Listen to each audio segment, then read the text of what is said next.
Good morning students, I am Kajal Gautam and I will going to teach you Vision book, a course on values and life skill. This is your moral value book and this is only for your reading skill. ये आपकी reading skill को improve करेगी और आपकी knowledge को भी enhance करेगी. So this is our first lesson, the angry giant. अब यहाँ पर हम जो लेसन पढ़ने वाले हैं तो ये एंग्री जाइंट है. Once there was a giant who lived in a big house. एक बार की बात है, एक बहुत बड़ा विशाल जो प्रकार का व्यक्ति है, जैसे मनुष्य है, जैसा आपको यहाँ पे पिक्चर में दिखाई दे रहा है, एक बड़े से घर में रहता था.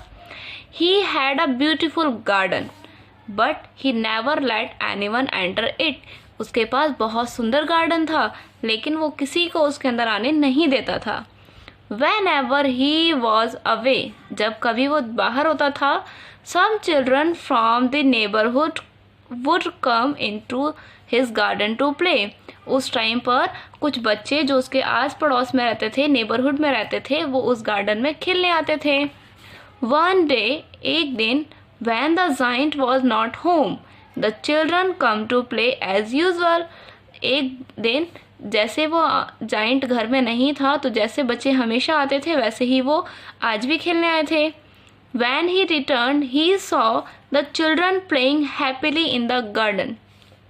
अचानक ही वो वहाँ पे वापस आता है और वो ये देखता है कि बहुत सारे बच्चे बहुत खुश होकर गार्डन में खेल रहे थे.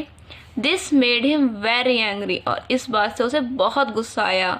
He chased all the children away and then built a tall wall around the garden. और उसने चेज मीन्स होता है पीछा करना. उसने उन सब बच्चों का पीछा किया, उनको भगाया और उसके बाद एक बड़ी सी टॉल वॉल, एक लंबी सी एक टॉल जो ऊंचाई में हो, काफ़ी ऊंची दीवार जो है गार्डन के चारों तरफ बना दी. The children could not climb the wall to enter the giant garden. अब लेकिन जो बच्चे थे वो उस इतनी बड़ी वॉल पे नहीं चढ़ पाते थे और जिस वजह से वो उस गार्डन में भी नहीं आ पा रहे थे. Without happy children in the garden all the flowers dead. और बच्चे जब नहीं वहाँ पर थे और बच्चे क्योंकि पहले खुश होते थे उसको उस गार्डन में आके, अब बच्चे भी नहीं थे तो फ्लावर्स भी उनके बिना दुखी थे और उनको भी डेड हो गए, मीन्स ख़त्म हो गए. The leaves curled up and become dry. और जो पत्तियां थी वो भी कर्ल्ड हो गई, मतलब रोल ना मुड़ जाती हैं, मुड़ गई और वो सूख गई, ड्राई हो गई बिल्कुल. नो न्यू फ्लावर्स लीव और प्लांट ग्रो. अब कोई भी नया पौधा, नए फूल, नए पत्तियां, कुछ नया नहीं आया उस गार्डन में. इन विंटर, सर्दियों में, snow fall and covered the whole garden. तो सर्दियों में स्नोफॉल हुआ, मीन्स क्या हुआ, जो बारिश होती है, लेकिन यहाँ पे क्या है, स्नो गिर रहा है. स्नो मीन्स ड्राई होने वाली जो बर्फ है वो बर्फ गिर रही है और उसने पूरे गार्डन को कवर कर लिया है. तो जैसा इस पिक्चर में आप देख रहे हैं पूरे में वाइट वही है. यहाँ पर क्या है, पूरे जगह पर वो स्नोफॉल हो रखा है. वैन स्प्रिंग केम, जैसे ही स्प्रिंग आया, वसंत का मौसम जब आया, everywhere tree grew new leaves and birds. अब हर जगह पर उसने देखा कि नई पत्तियां आ रही हैं, नए फूल आ रहे हैं, नई कलियां खिल रही हैं. Soon there were green leaves and beautiful flowers everywhere. और हर जगह पर उसने देखा कि पत्तियां, नए फूल हर जगह पर हैं. बर्ड्स सैंग ऑन ट्रीज, पक्षी पेड़ों पे बैठ के गाना गा रहे हैं. Bees buzzed around flowers and animals play around bushes.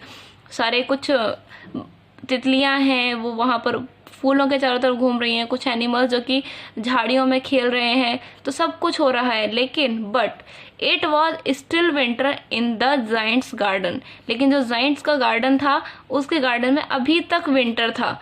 Spring आया ही नहीं, मतलब सर्दी का मौसम ही रहा, वसंत ऋतु आई ही नहीं. No leaves grew on trees, कोई भी नई पत्ती नहीं आई. There were no flower and no birds. अब वहाँ पे फूल भी नहीं आए तो पक्षी भी नहीं आए. द जाइंट गॉट वरिड, जो जाइंट था वो बहुत ही चिंतित था. He wondered why winter did not leave his garden. वो ये सोच रहा था कि मेरे ही जो गार्डन है इसमें से विंटर क्यों नहीं जा रहा है. देन वन मॉर्निंग, एक दिन क्या हुआ, the giant heard a cuckoos singing. तो एक दिन सुबह वो देखता है सुबह सुबह कि कुकू जो कोयल है उसके गार्डन में उसको गाना गाती हुई सुनाई दी। Amazed, he went out to see the cuckoo, और वो चौंक गया, उसने फटाफट से जल्दी से जाकर कुकू को देखना चाहा।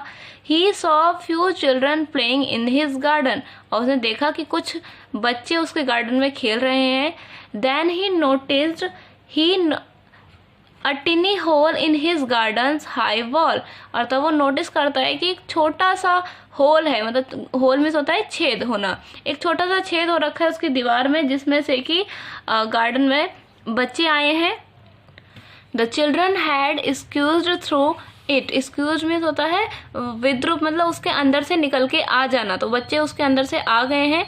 When they happily play in the garden winter left taking all the snow and cold with it, और जैसे ही बच्चे उस गार्डन में आके खेलने लगे तो सारा विंटर चला गया, उसके गार्डन को छोड़ गया ऐसे ही, और गार्डन छोड़ करके विंटर चला गया।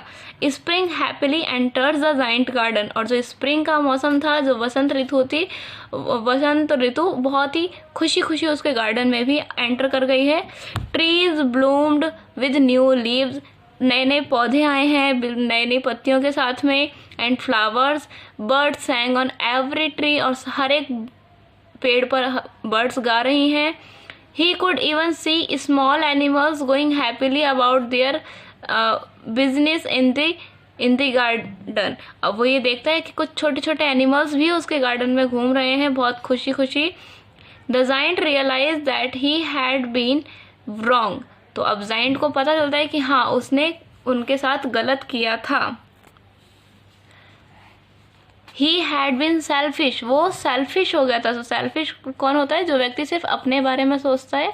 He had not shared his beautiful garden, वो किसी के साथ अपने गार्डन को शेयर नहीं करना चाहता था, नहीं बांटना चाहता था। He had not share the Joy his garden gave him with the children, और ना ही वो अपना जो खुशी होती थी उसके जो उसके गार्डन के साथ में, उसको वो बच्चों के साथ ही बांटना उसको नहीं चाहता था। फ्रॉम दैट डे ऑनवर्ड्स, लेकिन उस दिन के बाद let the children play in his garden, उस दिन के बाद सभी बच्चे उसके गार्डन में आके खेलने लगे। Sometimes when they were all having fun the giant would sit and enjoy looking at them playing too, और कभी कभी तो जाइंट भी बैठ करके उनको खेलता हुआ देख करके एंजॉय करता था। Look at this picture, you can see this.